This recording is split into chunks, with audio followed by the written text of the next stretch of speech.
All right, so Scott's better than a gigbar version, I guess 1.5, I'm going to call it, is done. I'll be ready for my events here this weekend. Ignore that it's super blurry in here. I've had the fog machine cranked up excessively. So I replaced my clamps with the CLP10s for the light bars, much more sturdy. They sit a little bit lower on the bar, which is kind of nice. I've programmed and set up all the gobos and the effects themselves. I finished up most of the wiring. Just a little bit of tidying, and I need those grommets still for the junction box. I got to paint my hardware here that runs through black just to clean up the look a little bit there on the front. I got to grab my black scrims. They're not here right now. On the back, they're both the same. They both have the wireless DMX running in there. I just got to tuck that wire in there a bit. Both have the MHH5 moving head. It's a 60 watt head, 35 watt moving head gobo, 7 colors, 7 shapes. Both have the spider effects on there. I had one of them that was defective yesterday, so I swapped that out. So they're both working now properly. I think it just has a bad connection inside. I'll pop it open and resolder it, is my guess. It's not the first time I've had to do that on the China lights, is what it is. Yeah, both of them working nice. I've got the wireless DMX working. You know it's got a link when it's flashing green, or the color of channel choice. Change the channel on these. You poke a little button on the side with a pointy pencil, and it'll be flashing the correct color. So channel 1 is green, channel blue is red, blue, and then so far down the line. There's 7 channels to choose from. You just match the color. Pretty straightforward. Like I said, I gotta get the grommets here just to clean up the connections in here, just so they look a little better. There's gonna be a rubber grommet that seals those wires up. Power con coming in, runs through the center of the truss, keeps it nice and secure. From the back side, the wiring doesn't look too bad. I gotta clean up some of the cables around the lights though, just more Velcro cable ties there, easy enough. But from the front, you really don't see a whole lot of wiring. You just see the little loop here coming out of the pole, and that's it. Same on that side. But heck, I'm going to shut the lights off now. Hopefully I don't trip over myself. I'm going to turn off one of the lights here first so I can see what the hell I'm doing. Okay, we got some red. There we go, look at that. Okay, I'm just going to shut the lights off in the garage here. This is going to be edited out maybe, depends on how lazy I feel when I get to the computer. Yeah, ignore the garage. It's an absolute disaster in here because this is all I've been working on the past couple days. Yeah, there's way too much fog in here. Yeah. You can't really see what the heck's going on. But anywho, I'll put it on one of the chases I've programmed here. Let me hit auto. Yeah, so we go kind of through the primary colors here, the red, green, the blue, all that. The camera doesn't pick it up great, but the beams are super sharp. But I've used way too much fog in here, and that's my own damn fault. So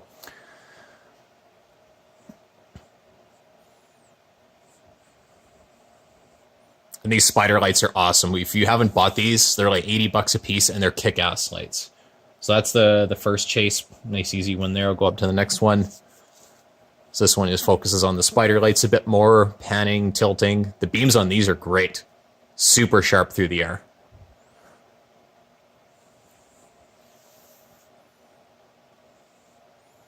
And these light bars up top, I can't believe these. For 70 bucks, they're that bright.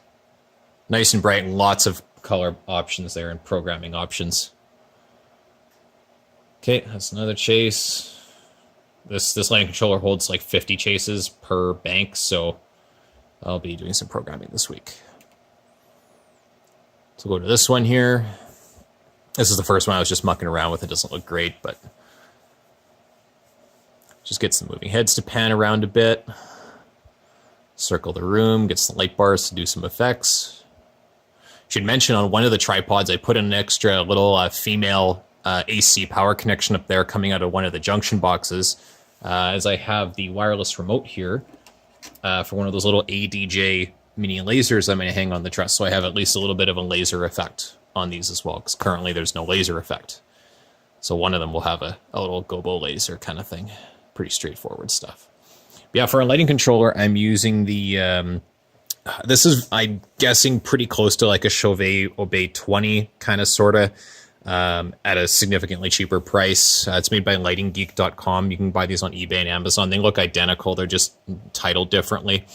Wireless DMX, I'm using the Lixado one, which is identical to the Donner wireless DMX from what I've seen. I can't tell any differences from these and the Donner ones. And the Donner ones are almost 4 times the price. Anyone looking to get into wireless DMX, it's pretty cool. I mean, wireless DMX isn't that expensive. You can buy the little boxes here with the receivers and everything. Oh, there we go. I got my white lights so I can see what I'm doing. The little box here comes, depending on what kit you buy, either comes with 1 or 2 or up to 8 of the little DMX receivers, and it looks just like a DMX Terminator, except it's got a little hole in the side. That's your power adapter that you plug in, and there's your pinhole that you would use to press the button to change your channel. And then on the end, it's translucent, so this will be blinking whatever color your channel is. If it's not receiving a signal and it's plugged in, it'll be blinking red fast. And then, yeah, that's that like Soda brand. The power adapters you get with these are a tad bulky, and the wire is kind of long. So if you're going to use these for uplights, you can trim the cord down. But if you don't want to use any power adapter, they make another cool little gadget. Same thing, but imagine the end of this from here forward is kind of obese. And it's got a big like lithium polymer battery in it. Same thing, it's got the flashy end, but you charge them up. They come with a little docking station where you literally take the unit, plunk it in like you would like in a rechargeable battery dock. It's got 2 little contacts on the side. Or the cheaper ones have the AC adapter that you just use to charge it. You can run off the AC or you can charge it with it. Charge it up and you've good for 30 hours of wireless DMX use. And when the battery's getting low, they're smart. When you have about 2 hours remaining, it'll start blinking fast red and orange to let you know that the battery is getting low. So that's kind of cool. Yeah, I got an extra controller in here for Fog Machine, just the little Chauvet remote thing for my geysers. I have another one in the geyser box. On the transmitter itself, there's a little LCD display here. It's kind of hard to see because I Velcroed this into the case and I'm not ripping it out. But it shows you your channel, what frequency it's broadcasting at, the parity ID and the transmission ID. Basically, that is what color it's transmitting on in frequency terms to the actual receivers themselves. So green's a frequency, red's a frequency, blue's a frequency. There's a cheat sheet I've got here in the manual to know which colors are which. So if you go to an event, because these are 2.4 gigahertz, if you have interference issues, you can quickly change your channel so you have enough diversity to work with. You're not going to have to worry about interference issues. When my lighting console, I keep laminated cheat sheets of all my setups with all the addressing and what each function does. So if I need to change something real quick or add in another scene or a chase or troubleshoot, I can do so on the fly. I got a little work light here. It's like USB one that's attached to the console itself. Everything powers up with PowerCon, same way. And I also have a wired DMX out for it because I use this controller for my big shows as well, which I don't use wireless DMX. So this one gives me the control for all the shows I do, except for the shows I use my gigbar, and in that case I use the foot pedal. Super convenient. You can be mixing away and just click the foot pedal and you're good to go. But I think this is a significant step up from a gigbar, and the deployment time is pretty fast. I haven't done a complete setup and teardown of this yet because I literally just finished this here about half an hour ago and I just did some programming to try it out. But this week before my gig on Saturday, wedding I'm doing, I'm going to be using this because they wanted a nightclub style lighting package, but they don't have a lot of space for me to set anything up. So this is like basically gig bars, but with a little more horsepower. So probably tomorrow or Thursday, I'm going to pack them all up, put those grommets in, make the wiring look nice and pretty, pack everything away in cases that I've got here. These big like Rubbermaid black industrial totes I got from Princess Auto. I'll show those in a video later because they're still in the truck. I'm going to pack all of those away. And then I'm going to deploy it. I'm going to start a timer, deploy it, set it up in the garage here, which I'm still putting crap away. It's a disaster. That's why I'm not lighting it up here. Then I'm going to see how long it takes for me to actually set it all up, deploy it, and troubleshoot it if there's any issues with it and make sure everything works nice. All of this is going to fit into 2 road cases and then the tripod stand alone. That's it.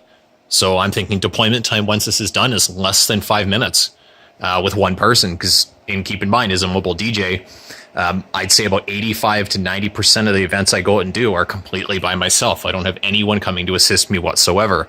When I go to the hotels and stuff, hotel staff will come out and help me with the rolly carts to bring in PA or the big bulky stuff. I usually don't let them help me. And the reason why is if they break something, I don't want to have to go deal with that. That's a huge pain and it's not worth it. So if they bring me the rolly cart, I'll take one and use that to help load in if it's a little faster than using my hand truck dolly thing. I want to get a rock and roller cart, but I'm not paying $300 for a dolly with an extra set of wheels on it. It's not going to happen. But anywho, this is Scott's better than a Chauvet gigbar version 1.5, whatever you want to call it. I'm going to start doing some more of these cool tech videos. There's a lot of guys on YouTube that are doing videos kind of like this, but they're more focused on mixing and production. Great, let them keep doing that because they've got that market covered. I'm going to focus on building custom mobile DJ solutions for people that want to get creative, want to get their hands a little dirty, build something, save some money in the process, do something unique and cool, and be safe while doing it. Because, I mean, there's some electrical involved here. There's soldering involved. You're dealing with 120 volt AC power. I'm going to do some video tutorials on soldering, how to make DMX cables, how to make XLR cables, what the differences are. A lot of people have already answered those questions, but I'm going to kind of make a quick summary of it all and all. Yeah, here's that little extra AC power connection I was talking about. So yeah, I can plug in the little laser. AC adapter right here sits on top of the light, right behind the clamp so you don't see it. And I can clip the laser with the little CLP2 clamp, those cheapy ones, right here, or right here, or even on the end I could, because I got the little stubby end here. I could hang it right there and then shine a cool little Starfield basic little shiny red-green, low power, of course. You can scan the crowd with it totally fine. It's like 5 milliwatts, super low power. Just have a cool little effect there. Probably put this in a separate video, but I'm going to do another detailed video on the moving heads. There's a lot of discussion on these. I've received a lot of both positive and negative feedback for using these kind of moving heads. Long story short, these are very, very inexpensive.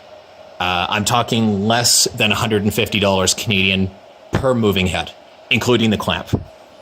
Now, I've done a little other video. I haven't published it yet, but it's a comparison of these heads to the Chauvet Intimidator 155. So that's the base model one Chauvet makes, and I think it's the 2017 model, so it's like a year old. And in the video, I found them pretty much as good. These were a little bit slower to respond over DMX. They're a little bit noisier. But in terms of brightness and distance and focus, I couldn't tell much of a difference. These are lighter. They feel cheaper, yes.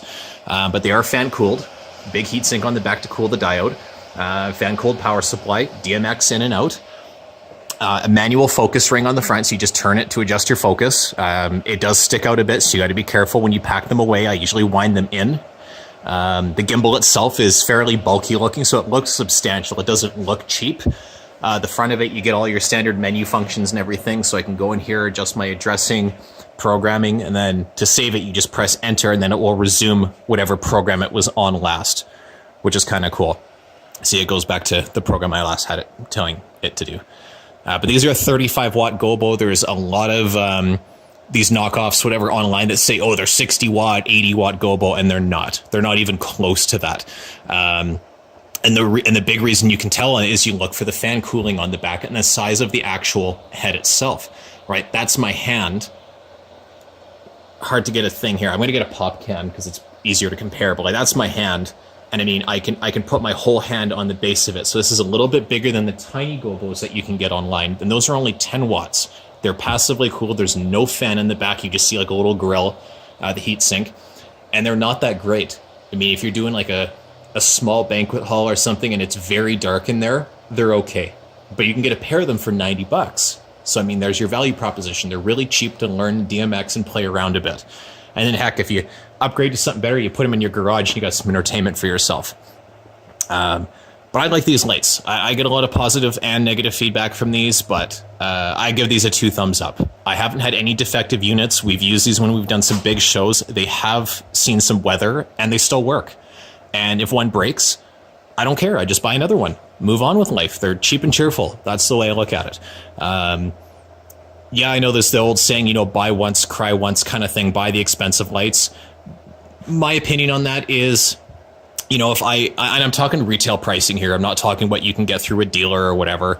But retail price on these is under $150. I believe I paid like $115 for each of these fixtures, right? And I've got a whole bunch of these. I got 8 of these. 6 of them are in my other show, so these are the other 2. And these are really inexpensive. They're good lights, in my opinion, and they've proven to be reliable, and they're easy to work with. Are they as good as something like an Intimidator Spot 255? No. But a 255 is also over $300. Would I personally go out and buy that light for mobile DJ use? Maybe.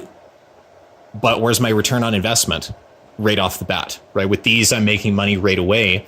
I've already taken these actual fixtures out to other shows in the past year, and they're fine. No issues. I've put, I'd say 15 to 20 hours on them so far, and they've been good. So that's just my 2 cents on these. The mini moving head wash lights, I've had these now for 3 years. Lots of shows, lots of transport. One of them got dropped really hard, actually, and it was fine. It still works. No weird noises, no broken belts or bent anything or cracked lenses. It just works. And these are quiet too and super bright, right? They're fan cooled as well. They're a 60 watt head, and I can pretty much believe that number being 60 watts. I don't know if it's fluffed up or not, but tough to say. They're still pretty bright. The spider lights, there's a couple different brands of these. Big Dipper's one of them, B-Top or whatever. They're all Chinese made. They're all made by similar OEMs. It doesn't really matter. Just make sure you don't get the cheapest ones when you see them online. These ones I think were about $80 each. They have the chain in and out. They have the nicer LCD display and the microphone on the side for the sound capture. But they're super bright and the beams are great. The lenses are actual glass, right? They don't feel like plastic cheap ones. For mounting, they give you a little bracket. The bracket they give you to mount this to like a typical T-bar with a clamp is garbage. You have to kind of MacGyver something to make it work, and I didn't like doing that. So I literally just drilled a hole through the tube and just ran a bolt through. Nice and secure. It can tilt up and down a bit, but it's not going anywhere. And the bracket itself is sturdy. But I am going to use a safety clamp on these, as I've done with all my fixtures. Every fixture on my trusses always has a safety clamp, just in case the clamp or the bracket or something fails and the fixture falls. I'm not worried about the fixture smashing on the ground. It would suck, yes, but if it falls and hurts someone, that's the big issue, right? Or if it falls and throws the weight off too much and this tips over, that's an even bigger issue. Yeah, I'll talk about the light bars here. These are really cool. I don't know if anyone here has bought lighting from Monoprice. They make like cables, the little Velcro cable ties and stuff, TV mounts, monitor mounts. They make lots of home accessories, but they make pro audio and lighting stuff. Now, is it professional grade? No. I'll say that right off the bat. But for the mobile DJ user, I think these are a really good value. These light bars are, I think, $79 Canadian, shipped to my front door. I bought 4 of them. And they're wicked bright. And they're set up for the novice user, which is kind of good. Even though I've been doing this long enough, I pretty much know what I'm doing. They're set up nice. They give you good instructions right on the back here. They give you a really well-written user manual, even though it's Chinese manufactured. The user manual is great. And they give you all the menus, everything right on the back of the fixture. Simple panel to use. It's all FCC rated, CE rated, DMX in and out, and it has a power plug on the end to plug in your wireless DMX receiver. It's meant for chaining another bar to it, but heck, it works for the wireless DMX receiver. They give you the brackets to mount to a wall, but you drill a hole in the middle of the bracket, then you can mount it to a clamp so it sits evenly in the middle. They're RGB LEDs, so each LED is RGB. So it's not like every other LED is green and every other is blue and every other is red to make an image. Each LED is an RGB LED. And according to the specs, each LED is 2 watts. And I don't know how many LEDs this thing has, but anyone who has a calculator, it's 3 tall and a whole bunch wide. I could count them, but I'm not going to because I don't care. But it's bright. You stare directly at it from 10 feet away, and it's real bright on the eyes. I would not recommend staring at it, but it does some cool effects besides just being a wash light. It'll do shapes and jumping colors back and forth. It's a good light bar. Chauvet makes some other ones of these I've seen. So does American DJ. And they're all quite a bit more expensive. The Chauvet one I looked at a local retailer here wanted close to almost $300 for the light bar. Was it similar to this? I'd say it was maybe a little bit longer, maybe another 6 or 7 inches longer. And it still had 3 rows high of LEDs. And it had the wireless DMX receiver built in. So I give that some merit. That being said, another video I'm doing is how to install a wireless DMX receiver built into your fixture. You can basically buy the little circuit board, the antenna, and the little button that attaches to it. You got to open your fixture up, You got to use a multimeter, find your 12 volt power source inside off the power supply. And in the moving heads, that is really easy because the power supply is literally a module right in here. It's a little brick, but it's open. It's in a plastic shield and it's a circuit board. And it's clearly labeled 12 volts out for this little fan. And that wireless DMX receiver needs about 60 milliamps of power. So you mount the circuit board in here, along the side here, with some double-sided Velcro wherever it fits. There's a big empty spot on this side over here with the plastic. You just drill a little hole, right, or in the center here, drill a little hole, put your antenna in, put the grommet on, and the little clamp, the little nut, and you run the antenna wire inside, and that's it. And the button you have access to on this side through one of these grill holes, and you literally just poke it with a pencil to change your channel. Then you have wireless DMX. Same thing can be done in any of these moving heads, any of these fixtures, because all of them have a 12 volt regulated output. So you can easily attach a wireless DMX receiver to it. But that I'm going to do in another video, because I'm waiting for those to come in, because I'm going to eventually ditch these and have an integrated wireless DMX into the chain. But anywho, I've had enough for one day. It's dinner time. Play with this more tomorrow.